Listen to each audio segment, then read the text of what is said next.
Students, আশা করি সবাই ভালো আছো। তো আমাদের দেখো অ্যালডিহাইড কিটোন তৈরি চলছিল, সেখানে অ্যালডিহাইড কিটোনকে একসাথে রেখে প্রস্তুত প্রণালী করাচ্ছিলাম। তো সেটা আগের দিন আমাদের যা হয়েছিল, তারপর এখন যেগুলো আছে সেটা শুধু কিটোন প্রস্তুতি, মানে স্পেশালাইজড ফর কিটোন, মানে এইভাবে কিটো অ্যালডিহাইড তৈরি করা যায় না। তার প্রথম মানে এবার তোমরা হেডিং করবে যেটা, সেটা হচ্ছে বিশেষ বিশেষ পদ্ধতি যাতে শুধু কিটোন প্রস্তুত করা যায় বলে হেডিং করো। তার মধ্যে আছে ওপেন আওয়ার জারণ।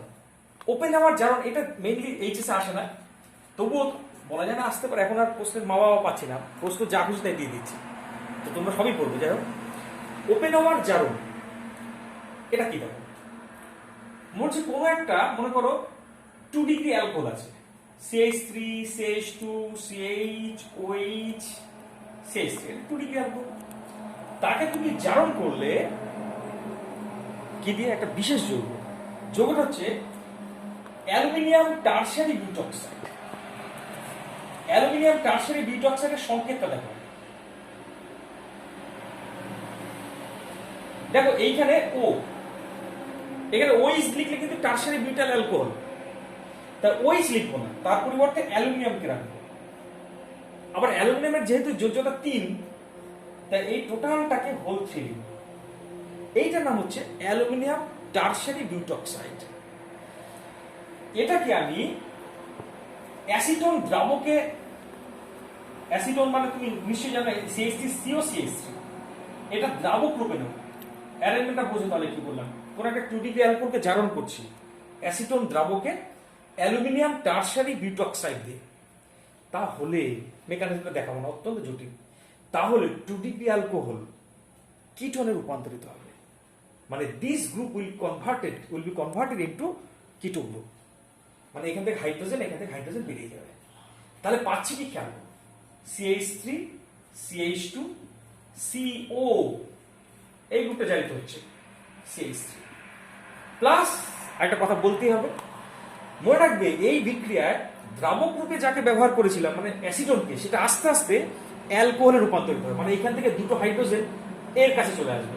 তাহলে সাইড প্রোডাক্ট তৈরি হচ্ছে, এখানে সাইড প্রোডাক্ট লিখলাম, বললাম আমি এইটা সাইড প্রোডাক্ট, মানে দ্রাবকটা ওই দুটো হাইড্রোজেনকে নিয়ে নিজে বিজারিত হয়ে আইসোপ্রোপাইল অ্যালকোহলে কনভার্ট হবে। অ্যারেঞ্জমেন্টটা বোঝা গেল? 2 ডিগ্রি অ্যালকোহল তাকে অ্যাসিটোন দ্রাবকে অ্যালুমিনিয়াম টারশিয়ারি বিউটক্সাইড দিয়ে বিজারিত করলে, অ্যালুমিনিয়াম টারশিয়ারি বিউটক্সাইড দিয়ে জারণ করলে, বিজারণ কথা নয় কিন্তু, বারবার বিজারণ যদি বলেও ভুলে বলে থাকে তোমরা ঠিক করে নেবে। 2 ডিগ্রি অ্যালকোহলকে অ্যাসিটোন দ্রাবকে অ্যালুমিনিয়াম টারশিয়ারি বিউটক্সাইড দিয়ে জারণ করলে এই 2 ডিগ্রি অ্যালকোহল কিটো গ্রুপে কনভার্ট হয়, আর এখান থেকে যে দুটো হাইড্রোজেন বের হয় সেটা দ্রাবক মানে অ্যাসিটোন নিয়ে আইসোপ্রোপাইল অ্যালকোহলে রূপান্তরিত হয়। এইটা হচ্ছে ওপেন আওয়ার জারণ। তোমরা বলতেই পারো যে স্যার এত ঝামেলা করার কি দরকার ছিল, এই তো 2 ডিগ্রি অ্যালকোহল, একে তো আমি যদি সাধারণ রকমের একটা জারক দ্রব্য দিই, সাধারণ জারক দ্রব্য বলতে A2CR2O7, আমাদের পরিচিত যে জারক দ্রব্যগুলি তাদের দিলেও তো এই গ্রুপটা খুব সহজে জারিত হয়ে যায়, মানে আমি যেটা চাচ্ছিলাম সেটা পাবো। হ্যাঁ তো অবশ্যই হ্যাঁ, মানে যেটা চাচ্ছিলাম সেটাই পাবো সাধারণ জারক দ্রব্য দিলেও। তাহলে অত ঝামেলা করার কি দরকার? ঝামেলার কারণটা দেখো, অনেক কেস থাকতে পারে যেখানে শুধুমাত্র 2 ডিগ্রি অ্যালকোহল গ্রুপ নেই, তার সাথে সাথে এমন একটা গ্রুপ আছে, যেমন কিনা এটা, একে যদি তুমি ওই সাধারণ পদ্ধতিতে জারণ করো, মানে K2Cr2O7 H+ দিয়ে জারণ করো, তাহলে এই গ্রুপটা জারিত হবে, হওয়ার সাথে সাথে এই ডবল বন্ডটাও জারিত হয়ে যাবে। তাহলে সেক্ষেত্রে এই গ্রুপটাকে প্রোটেক্টেড রেখে শুধুমাত্র এই গ্রুপটাকে জারণ করার ক্ষেত্রে তোমাকে এইরকম ওপেন আওয়ার জারণ করতে হবে, মানে তোমাকে এইভাবে ওই অ্যালুমিনিয়াম টারশিয়ারি বিউটক্সাইড মানে CH3C CH3 CH3 হ্যাঁ ও হোল 3 Al দিতে হবে, দ্রাবক রূপে নিতে হবে অ্যাসিটোন, এই সমস্ত করে তবে তুমি একে জারণ করবে এবং পাবে কি দেখো CH2 double bond CH bond CO CH3। দেখো ডবল বন্ডটা যেরকম ছিল সেরকমই প্রোটেক্টেড আছে। এবং এই ধরনের জারণকে বলে সিলেক্টিভ জারণ। সিলেক্টিভ জারণ মানে বেছে বেছে এই পোর্শনটাকে জারিত করবে, বেছে বেছে এই পোর্শনকে জারিত করবে, অন্য পোর্শনে হাতও পড়বে না। ঠিক আছে, এর স্পেশালিটি হচ্ছে কোথায় বুঝতে পারলে, যে অনলি 2 ডিগ্রি অ্যালকোহল গ্রুপকে জারিত করবে, অন্য গ্রুপ আনচেঞ্জড থাকবে। দ্যাট ইজ ওপেন আওয়ার জারণ। এবার চলে আসি পরের পদ্ধতি, কিটোন তৈরির নেক্সট প্রসেস, দিস প্রসেস, এই প্রসেসগুলি শুধু applicable only for the production of ketone. দেখো পরের প্রসেসটা কি, অত্যন্ত ইম্পর্টেন্ট, স্টার মেরে দিলাম, হেডিং করবে ডাই অ্যালকিল ক্যাডমিয়াম ব্যবহার করে। তাহলে আমি হেডিং করলাম ডাই অ্যালকিল ক্যাডমিয়াম দ্বারা। স্যার ডাইঅ্যালকিল ক্যাডমিয়ামটা কি? এটা অ্যালকিল গ্রুপ, দুটো থাকলো, সিডি থাকলো, দ্যাট ইজ ডাইঅ্যালকিল ক্যাডমিয়াম। ডাইঅ্যালকিল ক্যাডমিয়াম ব্যবহার করে কিটোন তৈরি করা যায়। কি করে দেখো, মনে করো তোমার কাছে আছে RCOCl, মানে এটা হচ্ছে অ্যাসিড ক্লোরাইড, কোন একটা অ্যাসিড, মানে RCOO ছিল, তার থেকে পেয়েছো RCOCl, অ্যাসিড ক্লোরাইড। তাকে তুমি যদি এরকম একটা ডাইঅ্যালকিল ক্যাডমিয়াম দাও, মানে মনে করো R-2CD, R-2CD কেন, আমি এই আর এবং এই আর এর মধ্যে একটু আলাদা বোঝাবার জন্য R- নিয়ে আসলাম। দিলে পরে মনে রাখবে ক্যাডমিয়াম তার দুটো ক্লোরিন পাওয়ার তীব্র আকাঙ্ক্ষা থাকে। তাহলে ক্যাডমিয়াম দুটো ক্লোরিন কি করে পাবে? এই দুই অণুকে বিক্রিয়া করাবে। তাহলে এই দুই অণু থেকে দুটো সিএল ক্যাডমিয়ামের সাথে যুক্ত হয়ে সাইড প্রোডাক্ট তৈরি করবে CdCl2, ক্যাডমিয়াম ক্লোরাইড। ঠিক আছে? আর এই যে দুখানা সিএল সরে যাবে, তার জায়গায় এইখান থেকে দুটো R- চলে আসবে। তাহলে পাবো দুই অণু RCOR। কি স্যার এত কঠিন করে দেখান, একটু উদাহরণ সরণ দেন স্যার। উদাহরণ দিচ্ছি, দেখো মনে করো তোমার কাছে আছে অ্যাসিটাইল ক্লোরাইড CH3COCl, ঠিক আছে? সেখান থেকে তোমাকে অ্যাসিটোনে যেতে হবে। অ্যাসিটোন মানে এখানে CH3 আনতে হবে। ভালো কথা, তুমি নেবে কি CH3(2CD), মানে ডাইমিথাইল ক্যাডমিয়াম। তাহলে আগের মতো কি হবে, ক্লোরিনের প্রতি ক্যাডমিয়ামের আসক্তি, তাহলে এখানে কটা নেব? দুটো, তবে না হবে CdCl2। ঠিক আছে? তাহলে দুই অণু নিয়েছিলাম, তাই দুই অণুর দুটো সিএল সরে গেছে, তার জায়গায় দুটো CH3 আসবে। তাহলে পাবো দুই অণু CH3COCH3। খেয়াল করে দেখো তো অ্যাকচুয়ালি হচ্ছেটা কি, ক্লোরিনটা সরে যাচ্ছে, তার জায়গায় CH3 ঢুকে পড়ছে।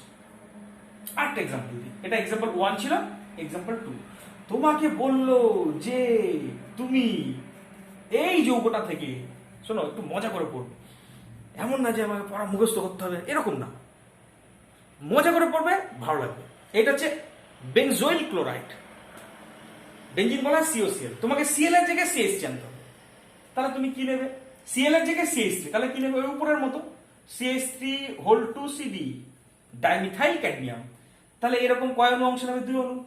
তাহলে ক্যাডমিয়াম দুটো সিএল কে ধরবে, সাইড প্রোডাক্ট কি তৈরি করবে? আচ্ছা এটা প্লাস ছিল, CdCl2 তৈরি করবে, CdCl2। আর দুটো সিএল এর জায়গায় দুটো CH3 চলে আসবে। তাহলে পাবো কি দেখো তো, বেনজিন বলয় COCH3, দুই অণু পাবো। কি ঘটছে? ঘটছে কি, সিএল সরে যাচ্ছে, তার জায়গায় CH3 আসছে। হ্যাঁ, সিডির দুটো সিএল দরকার ছিল, তাই দুই অণু নিয়েছি, আর এখান থেকে দুটো CH3 এখানে চলে আসছে, এই তো ঘটনা। তাহলে পেলাম দেখো অ্যাসিটোফেনল। এই হচ্ছে ডাইঅ্যালকিল ক্যাডমিয়াম ব্যবহার করে আমি কিটোন পেতে পারি। 3 নম্বর পদ্ধতি চলে আসছে। 3 নম্বর পদ্ধতিটা সব ইম্পর্টেন্ট, কিছু আনইম্পর্টেন্ট নেই। তাহলে 3 নম্বর পদ্ধতি হেডিং করলাম, এর নাম হচ্ছে পিনাকল, পিনাকোলম, পিনাকোলম, পুনর্বিন্যাস দ্বারা, পুনর্বিন্যাস দ্বারা, পিনাকল, পিনাকোলন, পুনর্বিন্যাস দ্বারা। স্যার কি সব নাম বলছে, জীবনে শুনিনি। আগে তোমাকে জানতে হবে what is pinnacle. CH3 COH, CH3 CH3OH, এটাকে বলে পিনাকল। তোমরা নিচে নাম লিখতে পারো, আমি লিখলাম না, তোমরা লিখবে পিনাকল। একে তুমি দিলে মনে করো গাঢ় H2SO4, গাঢ় H2SO4 এবং হিট। কি হবে পরে দেখবো, মেকানিজম, মেকানিজম ছাড়া কোনো কথা হবে না, মেকানিজমটা দেখবো, তবে প্রোডাক্ট লিখবো। দেখো এই যৌগটাতে তুমি যখন H2SO4 দিয়েছো, H2SO4 ভেঙে আগে তৈরি করবে H+, সেটা আমি আর দেখাবো না, তোমরা এখন যথেষ্ট জেনে গেছো যে H+ আসবে, সোজা কথা, H2SO4 ভেঙে H+ আসবে। সরি এখানে OH আছে কিন্তু, তো H+ আসবে, কোথা থেকে আসবে রে বাবা? H2SO4 ভেঙে আসবে, এই সাধারণ জিনিসটা বোঝে না। তাহলে এই OH এর লোন প্যাকটা গিয়ে এবার কাকে ধরবে? H+ কে ধরবে। তাহলে কি তৈরি হবে CH3 C CH3 OH C CH3 CH3, তাহলে এটা কি হয়ে গেল দেখ OH2 এর মাথায় প্লাস, তাই না বলো? OH ছিল একটা H প্লাস কে ধরলো, ও তো ইলেকট্রন দান করেছে তাই ওর মাথায় প্লাস চার্জ আসলো, আর OH টা হয়ে গেল OH2। এবার এই বন্ডটা ভেঙে চলে আসবে OH2। কেন? ভালোই জানো যে ও এর মাথায় ইলেকট্রনের ঘাটতি, ও কখনো মেনে নেবে না, ও ইলেকট্রনের ঘাটতি মেটাবার জন্য এই বন্ডটাকে খেয়ে নেবে। বন্ডটাকে খেয়ে নিলে পরে কি পাচ্ছি দেখতো, এখানে আছে CH3 CH3 রাখলাম C, CH3 CH3 রাখলাম OH, এবার এখানে C আছে CH3 আছে CH3 আছে, আর এইখানে কি চলে আসলো প্লাস চার্জ। ঠিক আছে, প্লাস চার্জ। এবার একটা ঘটনা ঘটবে, ঘটনা হচ্ছে এই মিথাইল গ্রুপটা এই বন্ড সহ এইখানে শিফট করবে। তুমি বলতেই পারো যে স্যার এইটা তো 3 ডিগ্রি কার্বোক্যাটায়ন আছে, এটা তো স্থায়ী, তাহলে শিফট করলেও তো 3 ডিগ্রি কার্বোক্যাটায়ন হবে, তাহলে আমার শিফট করার দরকারটা কি? এই ধরনের মিথাইল শিফটটা দরকার কি? মনে রাখবে যদি শিফট না করে বিক্রিয়াটা হবে না। বিক্রিয়াটা প্রসিড করার জন্য বিক্রিয়াটা এইভাবে মিথাইল শিফটটা হলো। তাহলে কি দাঁড়াচ্ছে দেখো তো, CH3 এখানে চলে আসলো, তাহলে পেলাম কি CH3C। এইবার এই C এর মধ্যে প্লাস চার্জ। কেন প্লাস চার্জ বলো তো বাবা? কারণ মিথাইল গ্রুপটা তো শিফট করে এখানে চলে গেছে, তাহলে এই কার্বনের ইলেকট্রনের ঘাটতি তৈরি হয়েছে, তাই কার্বনের মাথায় প্লাস চার্জ। আর এই কার্বনে কিন্তু দেখো 3টে CH গ্রুপ চলে আসে, 1 2 3টে। এবার কার্বনের ইলেকট্রনের ঘাটতি মেটাবে OH, OH এর হাইড্রোজেন বলবে, এই গ্রুপটা বলবে এই কার্বনের ইলেকট্রনের ঘাটতি আমি মানবো না, তাহলে এই বন্ডটা কোথায় চলে আসবে? এইখানে চলে আসবে। তাহলে এই বন্ডটা যদি খুলে এখানে চলে আসে, দেখো কার্বনের ইলেকট্রনের ঘাটতি মিটে গেল, আর একটা H প্লাস বেরিয়ে আসবে। কোন H প্লাসটা বুঝতেই পারছো, এই হাইড্রোজেনটা H প্লাস রূপে বেরিয়ে আসলো, ফলে যে H প্লাস থেকে শুরু করেছিলাম সেই H প্লাসটাকে আবার ফিরে পেলাম। আর হলো কি, এই বন্ডটা এখানে এসে ডবল বন্ড করে ফেললো, তাহলে পাচ্ছি কি এখানে দেখো CH3 তো আছে C, কার্বন আর অক্সিজেনের মধ্যে এবার চলে আসলো দেখো ডবল বন্ড। ঠিক আছে, এবং কার্বনের যে ইলেকট্রনের ঘাটতিও মিটে গেল, C CH3 CH3 CH3, এইটা হচ্ছে ফাইনাল প্রোডাক্ট। এইটার নাম হচ্ছে পিনাকোলন। দেখো এটা একটা কিন্তু কিটোন, এইটাকে এবার এইখানে লিখবো। তাহলে কি লিখছি দেখো তো, CH3 CO C CH3 CH3 CH, এইটাকে বলে পিনাকোলন। নিচে তোমরা নাম লিখবে, আমি লিখছি না। এটা পিনাকল, এটা হচ্ছে পিনাকোলন। আর যদি তুমি মেকানিজম না পড়তে চাও তাহলে মুখস্থ করতে হবে, মুখস্থ করে শিখবা। তাহলে আর কি শেখা, কি মুখস্থ করাও তো একজনের মাথায় টুকে নিয়ে যাও। তা তোমরা চেষ্টা করো এই মেকানিজম ভাবে তোমরা শেখার। ঠিক আছে, তাহলে পিনাকল থেকে এইভাবে পিনাকোলন তৈরি হয়, এটা একটা কিটোন কিন্তু। এবার চলে আসি পরের পদ্ধতি। পরের পদ্ধতিটা হচ্ছে কিটোন তৈরির, সেটা হলো ফ্রিডল ক্রাফট অ্যাসাইলেশন। তাহলে এখানে হেডিং করলাম ফ্রিডল ক্রাফট অ্যাসাইলেশন বিক্রিয়া দ্বারা, অ্যাসাইলেশন বিক্রিয়া দ্বারা, ফ্রিডল ক্রাফট অ্যাসাইলেশন বিক্রিয়া। আমার হাতের লেখা তো খুব ভালো, তোমরা একটু বুঝে নিও নিজেদের গুণে, আমার হাতের লেখাটা একটু ঠিকঠাক বুঝে নিও, এটা একটু বলার আছে। হাতের লেখা খুবই বাজে বাবা, কিছু খুব মনে করিস না। তাহলে এখানে কি আছে, ফ্রিডল ক্রাফট অ্যাসাইলেশন বিক্রিয়া দ্বারা। ফ্রিডল ক্রাফট অ্যাসাইলেশন বিক্রিয়া কি তোমরা ক্লাস 11-এ পড়েছো। মনে করো এটা হচ্ছে বেনজিন, তাকে তুমি দিলে CH3COCl এবং AlCl3, তাহলে এই CH3CO গ্রুপটা এখানে এসে জুড়বে এবং পেলাম একটা কিটোন, এটা হচ্ছে অ্যারোমেটিক কিটোন, এবং পেলাম কি দেখো COCH3, দ্যাট ইজ অ্যাসিটোফেনন। নিচে নাম লিখবে সবাই, অ্যাসিটোফেনন। আচ্ছা, একইভাবে তুমি বেনজিনকে ফ্রিডল ক্রাফট অ্যাসাইলেশন করছো, কিন্তু কি দিয়ে? বেনজোইল ক্লোরাইড দিয়ে। শোনো, যেরকম উচ্চারণ করছে সেরকম নাম লিখবে। এটা অ্যাসিটাইল ক্লোরাইড আর এটা হচ্ছে বেনজোইল ক্লোরাইড। বেনজোইক অ্যাসিড থেকে পাওয়া গেছে তাই বেনজোইল ক্লোরাইড। তাহলে বেনজিন বলয়ের সাথে এই পোর্শনটা জুড়বে এবং পাবো কি দেখো, বেনজিন বলয় CO আর একটা বেনজিন বলয়। হ্যাঁ তাই তো হবে। দেখো বেনজিন বলয় এসে কোন পোর্শনটা জুড়বে? CO বেনজিন বলয়টা জুড়বে এবং এর নাম হচ্ছে বেনজোফেনন। বেনজোফেনন, দেখো এই দুটোই কিন্তু অ্যারোমেটিক কিটোন। তাহলে ফ্রিডল ক্রাফট অ্যাসাইলেশনের মাধ্যমে আমি অ্যাসিটোফেনন পেতে পারি, বেনজোফেনন পেতে পারি। এটা খুব সহজ জিনিস। কি হচ্ছে তুমি মেকানিজম জানো, আমি এর আগেও দেখিয়েছি, আমি আর এখন বলবো না। সিও CH3 গ্রুপটা এখানে জুড়ে যাবে, মানে সিও গ্রুপটা এখানে জুড়ে যাবে, আর এখানে সিও গ্রুপটা এখানে জুড়ে যাবে এবং পাবো বেনজোফেনন। এবার চলে আসি পরের পদ্ধতি, মানে ফ্রাইস পুনর্বিন্যাস, অত্যন্ত ইম্পর্টেন্ট। স্টার মারলাম, ডবল স্টার। ফ্রাইস ফ্রাইস পুনর্বিন্যাস, পুনর্বিন্যাস। দেখো ফ্রাইস পুনর্বিন্যাসটা কি, সবার আগে তোমাকে জানতে হবে এরকম একটা যৌগ বেনজিন বলা হয়, হ্যাঁ, ও সিও CH3। এই যৌগটা কি তোমাকে আগে চিনতে হবে। খেয়াল করো, এটা হচ্ছে অ্যাসিটিক অ্যাসিডের ফিনাইল এস্টার, তাই না? আমি যদি অ্যাসিটিক অ্যাসিডকে এইভাবে লিখি CH3COOH, তাহলে অ্যাসিটিক অ্যাসিড, এইচ না লিখে বেনজিন বলা লিখলাম, এটা হচ্ছে ফিনাইল অ্যাসিটেট। দেখে ফিনাইল গ্রুপটাকে এইভাবে আগে লিখেছি, বেসিক জায়গাটা বোঝো, ফিনাইল গ্রুপটাকে আগে লিখেছি, দ্যাট ইজ এটা হচ্ছে অ্যাসিটিক অ্যাসিডের ফিনাইল এস্টার, মানে ফিনাইল অ্যাসিটেট। এবার ফিনাইল অ্যাসিটেটকে তুমি দিচ্ছ কি, দেখো AlCl3 দিচ্ছ, CH2 দ্রাবক দিচ্ছ, তাহলে এই COCH3 গ্রুপটা মুভ করবে, মানে সরে যাবে। কোথায় যেতে পারে? অর্থ বা প্যারায়। কারণ এটাকে ও মনে করো, ও মানে OH মনে করো, কারণ এখানে যদি COCH3 আসে তাহলে এখানকার হাইড্রোজেনটা এখানে চলে আসবে, তাহলে এটাকে OH গ্রুপ মনে করো। OH গ্রুপ হচ্ছে অর্থ প্যারা নির্দেশক। তাহলে COCH3 group will move to অর্থ এন্ড প্যারা position of this O atom. Oxygen পরমাণুর অর্থ এবং প্যারা পজিশনে COCH3 গ্রুপটা যাবে। তাহলে ফার্স্ট যে যৌগটা পাবো সেটা হচ্ছে বেনজিন বলয় OH COCH3, এটা অর্থ। আরেকটা পাবো বেনজিন বলয় OH প্যারা পজিশনে COCH3। কোনটা বেশি হবে বুঝতেই পারছো, এটা বেশি হবে, কারণ স্টেরিক এফেক্টের কারণে এটা অস্থায়ী, এখানে স্টেরিক এফেক্ট হবে, এখানে স্টেরিক এফেক্ট কম, তাই এটা মুখ্য, মানে এটা বেশি পাবো, এটা গৌণ। এইটা হচ্ছে ফ্রাইস পুনর্বিন্যাস। ফ্রাইস পুনর্বিন্যাসের আরেকটা এক্সাম্পল দিতে পারি।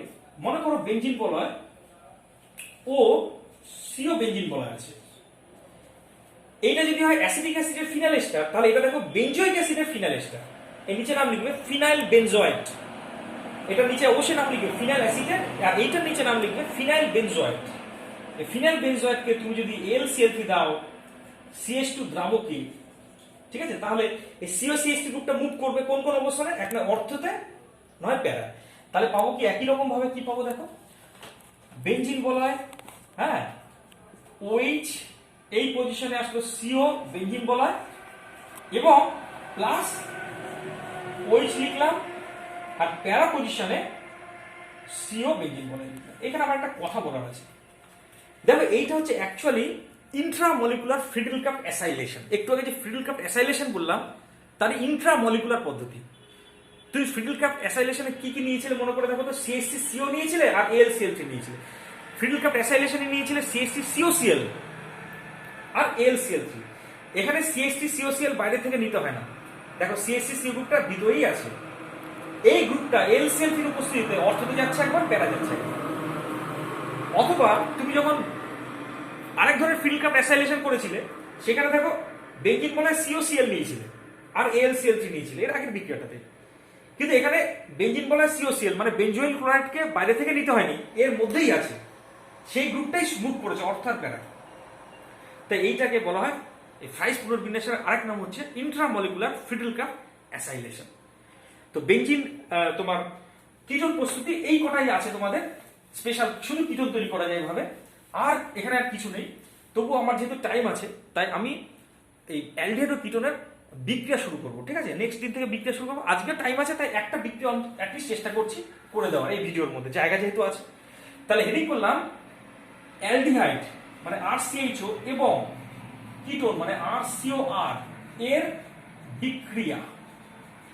তোমরা হেডিং করবে বিক্রিয়া মানে বিশাল বড় বিক্রিয়া, প্রচুর বিক্রিয়া আছে, হয়তো 4-5টা ভিডিও লাগবে করতে। তা প্রথম বিক্রিয়াটা দেখি শেষ হয় কিনা। অ্যালডিহাইড এবং কিটোনের ফার্স্ট বিক্রিয়া হচ্ছে HCN এর সাথে, HCN এর সাথে, তোমরা হেডিং করো HCN এর সাথে। দেখ HCN এর সাথে কিভাবে বিক্রিয়া করে দেখেন। HCN মানে হাইড্রোজেন সায়ানাইড। মনে করো কোন একটা অ্যালডিহাইড নিলে, সাপোজ CH3 CH ওকে নিয়েছো, মানে অ্যাসিটালডিহাইডকে, তাকে সাজিয়ে গুছিয়ে লিখলাম এইটা। তাকে তুমি যদি HCN দাও, তার মধ্যে দুটো পার্ট আছে, বুঝতে পারলে? এবার এটাকে যদি দুটো পার্টে ভাগ করি, এটা যেন নেগেটিভ পার্ট, এটা সরি এইটা হচ্ছে পজিটিভ পার্ট, আর এটা হচ্ছে নেগেটিভ পার্ট। এই CN নেগেটিভ পার্টের নিউক্লিওফাইল গ্রুপে এখানে অ্যাটাক করবে, পাই বন্ডের উপরে চলে যাবে। তাহলে ওই মাথায় নেগেটিভ চার্জ আসবে, সেটা H কে ধরবে, তাহলে পাবো কি দেখো তো CH3 COH CN H। এটাকে বলে অ্যালডিহাইড সায়ানোহাইড্রিন। তাহলে তোমরা লিখবে অ্যালডিহাইড এবং কিটোন, বলছি লেখ সবাই, অ্যালডিহাইড এবং কিটোন HCN এর সাথে বিক্রিয়া করে সায়ানোহাইড্রিন যৌগ তৈরি করে। যেমন এইটা তৈরি হলো কি অ্যালডিহাইড সায়ানোহাইড্রিন। একইভাবে যদি কিটোন নিতাম, তার সাথে তুমি যদি HCN দিতে, তাহলে একইভাবে দেখো তো এই নেগেটিভ পার্টটা কি এখানে অ্যাটাক করতো, পাই বন্ড উপরে যেত, সেটা হাইড্রোজেনকে ধরতো, তাহলে পেতাম দেখো কিটোন সায়ানোহাইড্রিন। ঠিক আছে, এটা হচ্ছে কিটোন সায়ানোহাইড্রিন। তাহলে অ্যালডিহাইডের সাথে অ্যালডিহাইড সায়ানোহাইড্রিন তৈরি হয়, আর কিটোনের সাথে কিটোন সায়ানোহাইড্রিন তৈরি হয়। মনে রাখবে এই অ্যালডিহাইড সায়ানোহাইড্রিন এবং কিটোন সায়ানোহাইড্রিন গুলি অনেক যৌগ তৈরি করার মূল উৎস। যেমন ধরো এইভাবে আমি ল্যাকটিক অ্যাসিড তৈরি করতে পারি, তাহলে হেডিং করো ল্যাকটিক অ্যাসিড প্রস্তুতি। এই অ্যালডিহাইড সায়ানোহাইড্রিন ব্যবহার করে তুমি ল্যাকটিক অ্যাসিড তৈরি করতে হবে। কিভাবে দেখো, স্টার একদম খুব ইম্পর্টেন্ট, কিন্তু এগুলো পরীক্ষা তুলে নাম ধরে ধরে দেয় একদম। ল্যাকটিক অ্যাসিড কি করে তৈরি করবো দেখো, এইটা হচ্ছে তোমার অ্যাসিটালডিহাইড, তার মধ্যে দিলে HCN, তাহলে আগে যেরকম দেখেছিলাম CN টা এখানে অ্যাটাক করবে, পাই বন্ড উপরে যাবে, এই নেগেটিভ চার্জটা হাইড্রোজেন ধরবে, তাহলে কি পাচ্ছে দেখো তো CH3 COH HCN। এটা হচ্ছে অ্যালডিহাইড সায়ানোহাইড্রিন, আরো ভালো করে বলতে গেলে অ্যাসিটালডিহাইড সায়ানোহাইড্রিন। এবার তাকে তুমি যদি H+ এবং H2O দাও, তাহলে তোমাদের বলেছি এর আগে অত্যন্ত ইম্পর্টেন্ট যে CN টা COOH হয়ে যায়। তাহলে পাবো কি দেখো তো CH3 COH HCOOH। এইটা হচ্ছে ল্যাকটিক অ্যাসিড। একইভাবে তোমার মেন্ডেলিক অ্যাসিড তৈরি করতে পারবে। এখানে তাড়াতাড়ি দেখালাম মেন্ডেলিক অ্যাসিড কিভাবে তৈরি করবে। শুধু অ্যাসিটালডিহাইডের জায়গায় নেব বেনজালডিহাইড, তাকে দিলাম HCN, CN টা এখানে অ্যাটাক করবে, একইভাবে পাই বন্ড উপরে যাবে, তাহলে পাবো দেখো COH CNH, তাকে অ্যাসিটাইলেশন অ্যাসিডিফাই করব, তাহলে CN টা COOH হয়ে যাবে। তাহলে দেখো এইটা COH COOH। এটা হচ্ছে মেন্ডেলিক অ্যাসিড, নিচে নাম লিখবে তোমরা। তো এইভাবে ল্যাকটিক অ্যাসিডও তৈরি করতে পারি, মেন্ডেলিক অ্যাসিডও তৈরি করতে পারি। এরা সবাই আলোক সক্রিয়, কারণ দেখো এই কার্বনের সাথে 4টে গ্রুপই আলাদা, এও আলোক সক্রিয়। ঠিক আছে, আজ এই পর্যন্তই, বাকিটা